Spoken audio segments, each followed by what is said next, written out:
Hi, Northaveners. This is Diane Merrell, and welcome to Northaven Voices, this week's edition. This week, I have just the amazing pleasure of interviewing Liz Rowe, longtime Northaven member, and an incredibly dear and special friend to me. So this is a special time for me. Hi, Liz. How are you? Welcome. Good. I'm glad to hear that. Fun being with you.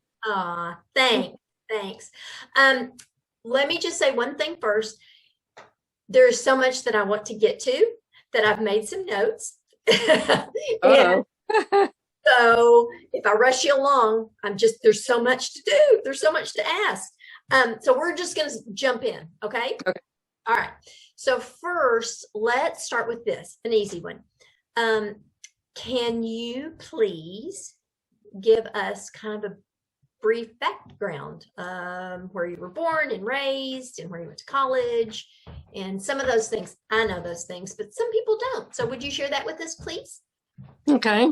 I was born in Beaumont, Texas. Didn't stay there very long. My first few years we moved around San Antonio, Austin, and ended up in Houston. Actually ended up in an area called Brookhaven. It's ironic because that's where I go to play pickleball and do my water aerobics and Brookhaven Country Club now. So I was going to school on a yellow bus from there when my parents divorced when I was 7. And so Mom and I moved over to the Yale on Yale Street over in the Heights. And then later on, during the Second World War, I always say I grew up in Little H and Big H. Big H being Houston and Little H being where my mom grew up in Hutto, Texas, near Austin. The population at that time was about 534 people. It's close to 30,000 now. But wow. Back then, during the Second World War, my granddad insisted that we move there because they spied U-boats off of Galveston, and he was afraid Houston was going to be bombed. So we lived there during the Second World War. And mother bought half interest in his cotton gin, and so then after that, though, we moved back to Houston and moved over the east part of town, and I was in the Scottish Brigade and played the tenor drum, wore my kilts. And, yeah, that was fun. And then I went to University of Houston my freshman year, and then I went to summer school in Mexico City for 6 weeks. I didn't know that. How cool is that? That was fun. Yeah, that was great. And then the friend that I'd made my freshman year at Texas, we decided we were going to transfer and to either Colorado or Miami, but her mom was in a bad wreck, and so we ended up at Texas. And she stayed 1 semester, and I stayed 3 years. Yeah. And so actually, that was really the beginning of my spiritual journey, because my senior year, I lived at the Christian Faith and Life community. The Houston Chronicle did, I was looking at the other day, a big write-up. It's a 2-page write-up about it, about 81 students from University of Texas doing an experiment in faith living. Oh, and you were one of the 81. There were 81 students, both males and females. We had chapel every day, and we did 10 hours of theology and discussion work and on top of our studies. But also, it was the first dorm in Texas to integrate. So that was the spring of my senior year. And so actually that spring, I was real involved with the Y, the campus Y. And so we had a regional conference in Oklahoma, and it was a mixed conference. People, guys from Prairie View and all the colleges in Texas, really. And it was right after the Supreme Court ruling. So we decided we'd go over and try to go as a group to Turner Falls. Well, they turned us away and wouldn't let us in. Oh, wow. But anyway, one of the guys we met was going to school here in Dallas. And so we invited him down for a weekend. And this was when we knew that the dorm was going to be integrated, that Tina was going to move in. And our house mother was from Mississippi, but she thought she could handle it. But when Judson came in and on Sunday morning when it was raining to get me, and Judson being Black, by the time I got back that afternoon, she quit. They called my mother long distance. They had to rethink everything because time and life wanted to do big write-ups about it, and we said no. So it was really, yeah. But anyway, but when we'd go to the movies with Tina, we'd go sit upstairs. And things, it was an interesting semester. So you were a Northavener before you were a Northavener. You you were there on the edge before you even realized you were on the edge. That's awesome. Then I heard about the World Council of Churches having work camps all over the world. And so that summer I applied for one in Europe, and one of my other gals that lived in the community, she and I were both sent to Maubeuge, France. But in the meantime, we traveled. We went over on a student ship out of Canada, and then we hitchhiked from Amsterdam all the way through Germany down into Italy and then back up to Switzerland. And then we were in Maubeuge for 6 weeks, and a straw mattress, and we threw the water out. We were up on the stairs, and so we throw the water out the window down on the street. It was really rustic. Yeah. It was also fascinating. The man that was the head of it had been a pacifist during the Second World War. And I have a couple of his books that he's written on spirituality. And so that was a big step. Yeah. There. Yeah. And, I bet. Life changing. Mm-hmm. Life changing. So after you finished that adventure in Europe, did you come directly back to Dallas, or how'd you end up in Dallas? Well, no, I came back to Houston, and but my friend that had been my roommate that first semester in Texas, she was already flying for Pan Am. And so on my way back, actually, from Europe, I stopped in New York to see her. And so that gave, I'd always had that in the back of my mind, that that's what I wanted to do. And so I came back and applied. And so then I started actually, I didn't get a chance to go to training until December, after I'd come back from Europe in September. And so I went to Miami Springs to train. And then on Friday the 13th, we went from Miami to Puerto Rico and spent the night and sitting up in the airport, and then arrived in New York in a blizzard. Oh, thanks. Yeah. Welcome to New York. To New York. So then I flew, and then I love the flying and I love being around, but it's also lonely because actually sometimes I'd be all by myself and without anyone to share. And so I did a lot of reflection at that time, and I decided I was going to go to missionary school. So I was going to apply to Garrett for missionary school. And I really don't remember what happened with Garrett, why I didn't get there. But anyway, I came back, and one of my other friends had started working for the American Cancer Society, and she told me about it. And so I got a job with them.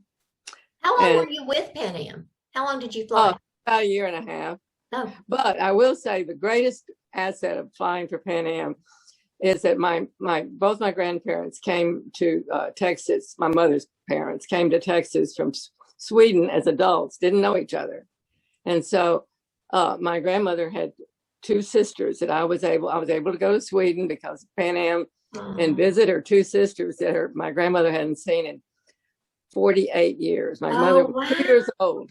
And so it was really, really special. Yeah. And to meet cousins, all my cousins are in Sweden. That's very cool. That was really special. Yeah. Hey, speaking of grandparents, that reminds me of something. Your grandfather, tell us about your grandfather. You're a cradle to grave Methodist, and your grandfather, I believe, was a circuit rider. Right. Yeah, that's my dad's father. He was originally from Mississippi and was sent to Texas to be cured from tuberculosis when he was just really young. And so then he stayed, and then that's when he became a circuit rider. And he always drank hot tea because he'd been a coffee drinker, but before he became a circuit rider. But you'd go to a farm and stay, and they'd boil coffee, and they'd put an egg to make the grounds come together, and he was allergic to eggs.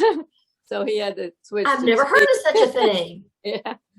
But then after that, after he was a circuit rider, then he went to various small towns. My daddy was born in Kennedy, and they moved a lot. Yeah. But actually, it's funny because on my other side in Hutto, one of them was Baptist and one was Lutheran. And then when they decided to get married, they joined the Methodist Church, because actually Hutto, population 524 people, had two Methodist churches. They had a Methodist church and they had a Swedish Methodist church. And it closed soon after we moved there during the Second World War. But I did go to several services there. I mean, I didn't enjoy it because they were in Swedish. Oh, was that the primary difference? That the Swedish, it was the same, just one was in Swedish? Yeah, I mean, there were two churches, though. They were actually two separate churches. Yeah. That's fascinating.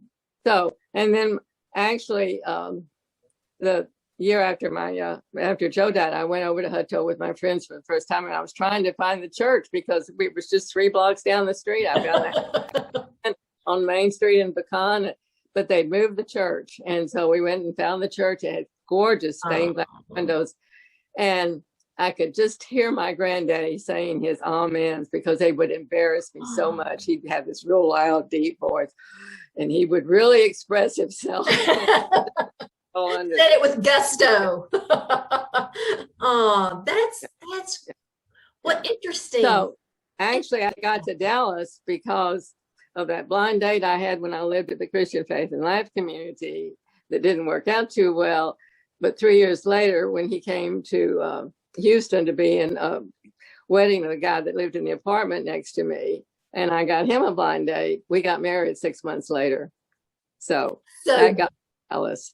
So Joe was a blind date that didn't go well, and then the blind date went well, but the follow-up date didn't. Well, don't we all have those stories? That's so bad. And Joe was living here in Dallas, and so that's how you ended up here. And it was interesting because when I was with the Cancer Society, I was engaged, and our boss created a new job so we could get married. But when I went with him to visit his Catholic priest, and he wouldn't go to see my Methodist minister, so we broke up.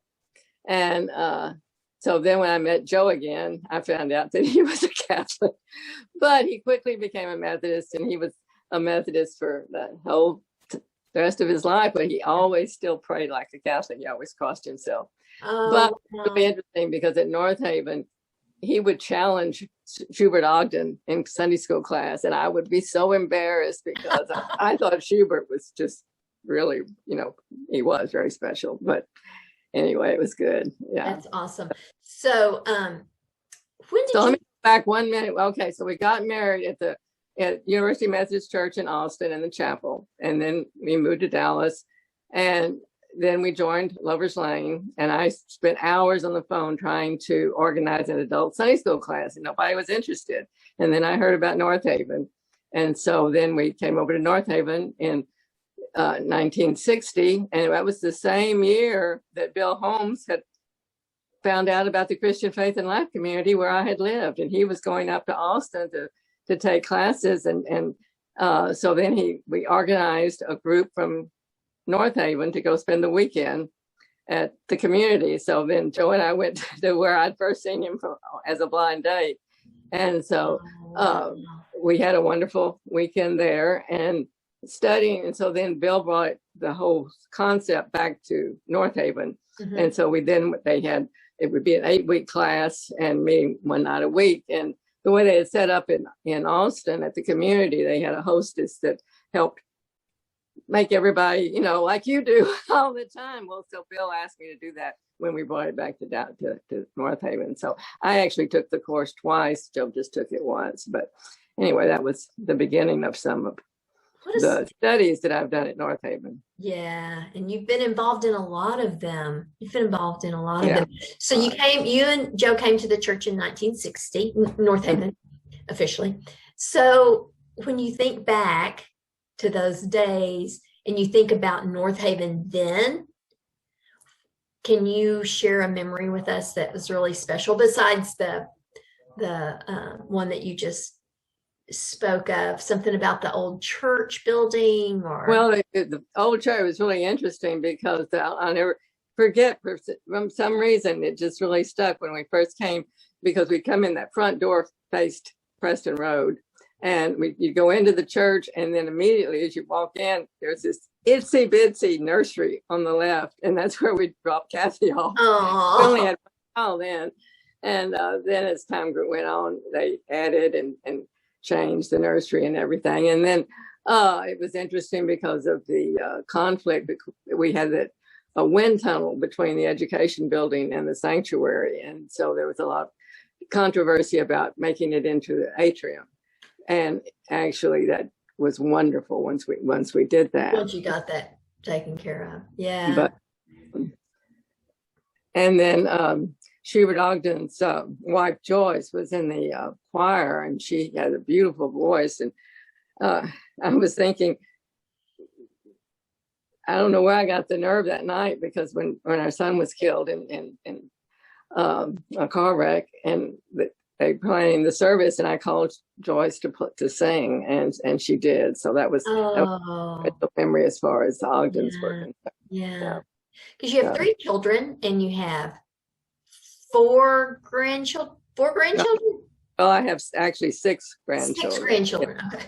Well, what's interesting that my circuit rider grandfather was really upset when my cousin from Eagle Pass married a guy from Ohio and became an Episcopalian, because he was upset the fact that he could not go behind the pulpit of Episcopal church and preach. And so, it would be really interesting to find out how he would feel now that his great granddaughter is an Episcopal priest. Yeah, that is a good question. And then that his other great granddaughter is a Baptist. Yeah, well, yeah. Wow. And all of his great grandchildren on that side are Baptist, and the other ones are Episcopal. But still a Methodist. Yeah, and there you are, Switzerland, right there. You're a Methodist. That's amazing. Well, one of the things, Liz, that I treasure about you and so appreciate is your spiritual journey, because it started and has kind of been a winding road. Going to school to be a missionary, living in the faith house at Texas, and I don't think that's still there. Is that still there? No, it's not. How long did that last? Well, actually, as far as having college students in it lasted about 5 years that way, and then it switched to adults. So they switched the name. It was still Christian Faith and Life Community, but then it had Leah's House, and then eventually it moved from the house that it was the house it was in to another location outside of Dallas, and it went on for quite a while after that.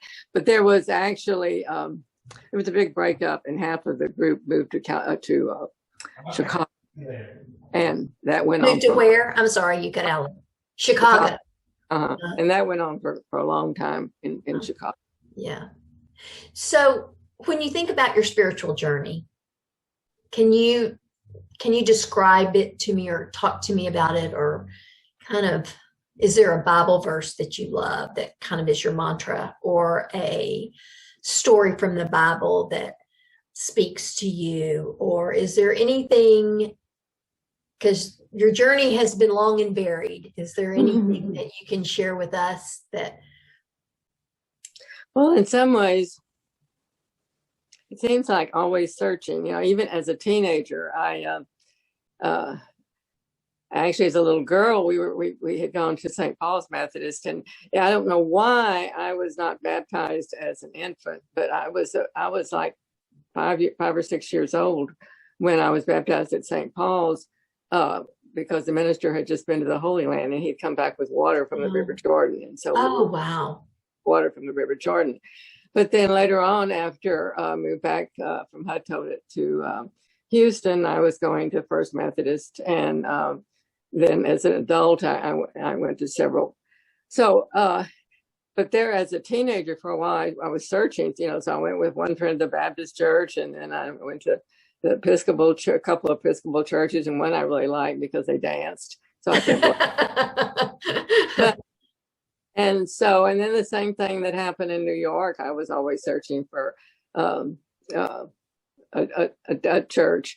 And I think that was what made me think about the missionary work. And I think it made a big difference when I was in Europe. But actually, I think that that's what Northaven has done, because it's always been growing. I think Northaven as a church has searched, and we brought in, like, my goodness, some of the wonderful speakers, and like Paul Tillich that came and spent a week at Northaven. I mean, we've had some, over the years, we've had some wonderful classes. And then when Gail Smith and Fran McIlvaney and some others started the class Explore, and I started teaching in that, and that was a class for women. And then later on in the 80s, we had spiritual journey groups. And those were another diving a little deeper. Yeah, diving a little deeper. That's one of the like with Faith Connections. I think that just every book we read, it's just a little bit deeper. Yeah, that's one of the things I love about sharing class with you, right? So whether it's Sunday school or Faith Connections or whatever, is your curiosity and your searching the questions, and the always wanting to go deeper, which pushes those around you deeper. Yeah. So, okay, so I have to keep an eye on the clock. So we're going to move on. Thank you for sharing that. Okay, real quick, we're going to do rapid fire. One to 2 words. Okay. What brings you joy?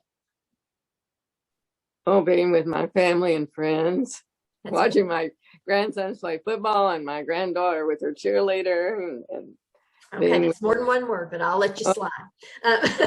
Where's your favorite place?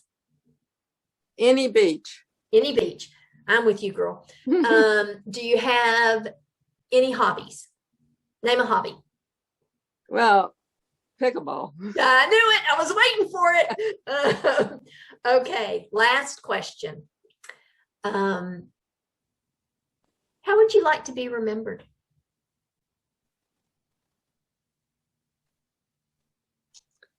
She loved, and she was loved. Oh, that's beautiful. Well said. I can tell you that is true. So you're living that right now, today, in this moment. I love you. I love you too, Liz. Well, all right. We've run out of time, which I hate, but thank you for sharing all your stories. We're going to have to do this again. Yeah. Once we get past COVID, we'll just sit down with a big old cup of coffee and just go for it. Okay. All right. Thanks, Liz. We'll see you soon. Okay. Bye-bye.